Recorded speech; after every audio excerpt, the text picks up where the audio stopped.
देश की iron lady यानी इंदिरा गांधी को लेकर अब तक वैसे तो कई खुलासे हो चुके हैं। इंदिरा ने अपने कड़े फैसलों से लेकर व्यक्तिगत जीवन तक को लेकर खूब सुर्खियां बटोरी।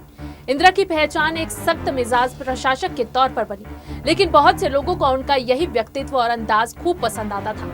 पर क्या आप जानते हैं कि देश की आयरन लेडी खुद को बदसूरत समझती थी? जी हाँ, इंदिरा खुद को बदसूरत समझती थी। ये हम नहीं कह रहे, बल्कि खुद इंदिरा की एक सहेली ने इस बात को लेकर खुलासा किया था। इसलिए इंदिरा सोनिया को बखूबी समझती थी और दोनों सास बहू के बीच बेहद खूबसूरत तालमेल था। नमस्कार, मैं हूं मीनाक्षी गुप्ता और आप देख रहे हैं SPN 9 न्यूज। स्वागत है आपका हमारे खास कार्यक्रम किस्सा राजनीतिका में, जहां हम आज आपको बताएंगे इंदिरा और सोनिया के बीच कैसा था रिश्ता। भारत की पहली महिला प्रधानमंत्री इंदिरा गांधी एक सख्त मिजाज प्रशासक मानी जाती थी। बहुत लोग उनके व्यक्तित्व और अंदाज के मुरीद थे। इंदिरा गांधी की करीबी दोस्त पुपुल जयकर ने इंदिरा के सहयोग से ही उनकी बायोग्राफी लिखी थी। इसके मुताबिक 13 की उम्र में इंदिरा खुद को बदसूरत मानती थी। दरअसल इंदिरा के बचपन के समय उनके घर का माहौल बहुत अच्छा नहीं था। पुपुल लिखते हैं, 6 साल की उम्र में ही इंदिरा ने माँ की हताशा को महसूस करना शुरू कर दिया था। माँ के बारे में बीबी, अम्मा और बुआ विजयलक्ष्मी के घटिया ताने को वो सुनती तो माँ के पक्ष में बोल पड़ती। उसने दादी, परदादी, दादा और पिता तक से बहस की। बाद में वो समझ गई कि उसकी बातों का कोई असर नहीं होता है और उसके पिता उसकी बात अनसुनी कर देते हैं। ऐसे ही माहौल में इंदिरा ने अपनी भावनाओं को दबाए रखना और चुप रहना सीखा। वो समझ गई कि मोतीलाल के घर की शांति 2 लोगों ने भंग की हुई है, बुआ विजयलक्ष्मी और बीबी अम्मा। न सिर्फ इंदिरा गांधी की दोस्त बल्कि उनकी बहू सोनिया गांधी ने भी इस बात का खुलासा किया। सोनिया ने इंदिरा के बारे में क्या बताया, चलिए बताते हैं।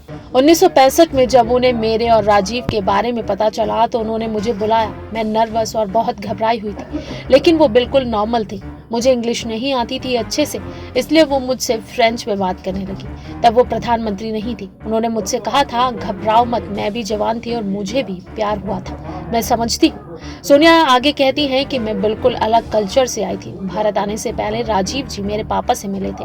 वो राजीव जी से बहुत इम्प्रेस थे, लेकिन अपनी बेटी को लेकर फिक्रमंद भी थे। भारत आने पर मेरी सास ने कहा कि जब हम लोगों ने साथ रहने का फैसला कर लिया है तो हमें शादी कर लेनी चाहिए। तब तक मैं बच्चन परिवार के साथ रही थी और शादी के बाद मैं राजीव जी के घर आ गई। सोनिया को भी राजनीति में आने के लिए इंदिरा ने ही प्रेरित किया था। इंदिरा से ही प्रभावित होकर सोनिया राजनीति में आई। नहीं तो इस बात को लेकर कई बार खुलासा हो चुका है कि सोनिया कभी राजनीति में नहीं आना चाहती थी। इंदिरा जी जैसी दिखती थी वो उससे बिल्कुल अलग थी। वो मेरी परेशानी बहुत अच्छी तरह समझती थी। वो मेरे खाने तक का ध्यान रखती थी, जैसे कोई माँ अपने बच्चे का ख्याल रखती है। उनकी वजह से मुझे कभी महसूस नहीं हुआ कि मैं बाहरी हूँ। कई बार हम लोग घर के बाहर में भी बातें करते थे। अगर वो ना होती तो शायद मैं कभी राजनीति में ना आती। उन्होंने अपने परिवार के किसी भी सदस्य पर कभी भी राजनीति में आने का दबाव नहीं डाला। मैं कभी राजनीति में नहीं आना चाहती थी और राजीव जी भी एक पायलट के तौर पर बहुत खुश थे। लेकिन अपनी सास, अपने पति और अपनी पार्टी के प्रति अपना कर्तव्य निभाने के लिए मैं पॉलिटिक्स में आई। अगर मैं ऐसा ना करती तो कायर कहलाती। इंदिरा जी पर भारत के लोगों की जिम्मेदारी थी। उनके लिए लोग ही सबसे पहले थे। उस समय मेरे जहन में कुछ भी नहीं था सिवाय इसके कि मुझे अपनी माँ यानी सास, अपने पति और पार्टी के आदर्शों को बनाए रखना है। सेक्युलरिज्म ही इंदिरा गांधी का आदर्श था। उनके लिए हर भारतीय बराबर था, वो चाहे किसी भी बैकग्राउंड या धर्म से।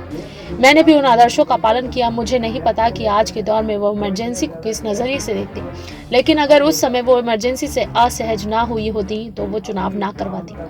राजीव जी उस समय पायलट थे। लोग उनके पास आते थे और बताते थे कि बाहर क्या क्या हो रहा है। वो वही बातें इंदिरा जी को बताते थे, तो मैं समझ सकती हूँ कि उन्हें कैसा महसूस होता था। अगर मैं कभी किताब लिखूंगी तो इस पर विस्तार से बात करूंगी। अगर मैं लिखूंगी तो उस पर हमारे परिवार पर बहुत ज्यादा फोकस नहीं था। ऐसे में उन्होंने मुझे और राजीव जी को बहुत कुछ समझने का मौका दिया।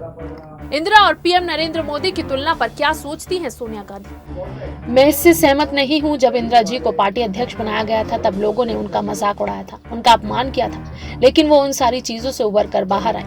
राजनीतिक है और दौर की अपनी समस्याएं, नेता और विपक्ष रहा है। अवचेतन में शायद मैं उनसे प्रेरणा लेती हूँ। मुझे अपने बच्चों पर भरोसा है कि वो खुद अपना मुकाम बना सकते हैं। हमसे बहुत ज्यादा उम्मीदें की जाती हैं क्योंकि हम एक खास परिवार से ताल्लुक रखते हैं और इससे हमें ताकत मिलती है। मुझे पूरा भरोसा है कि हम 44 सीटों से उठकर अपनी सीटों तक पहुंचेंगे, जितनी संसद में सरकार बनाने के लिए जरूरी है। राजनीति में हम हारते हैं, जीतते हैं। इंदिरा गांधी और नरेंद्र मोदी की तुलना से मुझे कोई दिक्कत नहीं है। मेरा नजरिया इस बारे में बिल्कुल साफ है। इंदिरा गांधी की तुलना किसी से नहीं की जा सकती। हमारे परिवार में हर कोई उनसे प्रभावित है, लेकिन हर किसी की अपनी सोच भी है। इंदिरा गांधी के निधन को लेकर भी सोनिया गांधी ने कई खुलासे किए हैं। उस दिन मैं घर पर नहीं थी, वो एक इंटरव्यू देने जा रही थी। मैंने बाहर आवाज सुनी, मुझे कुछ अजीब महसूस हुआ। मैं हमारे लिए काम करने वाली एक महिला को बाहर भेजा। ये वही था जिसके बारे में उन्होंने हमें बताया भी था। उन्होंने तो राहुल को भी बताया था। मैं बाहर गई तो देखा उन्हें गोलियों से छलनी कर दिया गया था। हम उन्हें एम्बेसडर से हॉस्पिटल ले जा रहे थे, लेकिन सड़क पर बहुत ट्रैफिक था, जिसकी वजह से हमें हॉस्पिटल पहुंचने में वक्त लग गया। मैं कार में उन्हें थामे हुए बैठी थी। उसका सबसे बड़ा योगदान देश के लिए उनकी निष्ठा और समर्पण था। उन्हें लोगों की पहचान थी।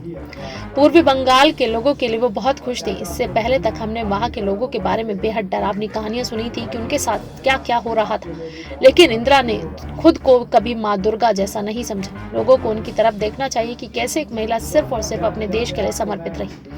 वो आजादी की लड़ाई के दौरान ही बड़ी हुई। उन दिनों की बात करते हुए वो हमें बताती थी कि उन्होंने एक वानर सेना बनाई थी जो इन्फॉर्मेशन फैलाने का काम करती थी। कुछ दिनों के लिए ही सही, लेकिन उन्हें कई बार जेल भी जाना पड़ा।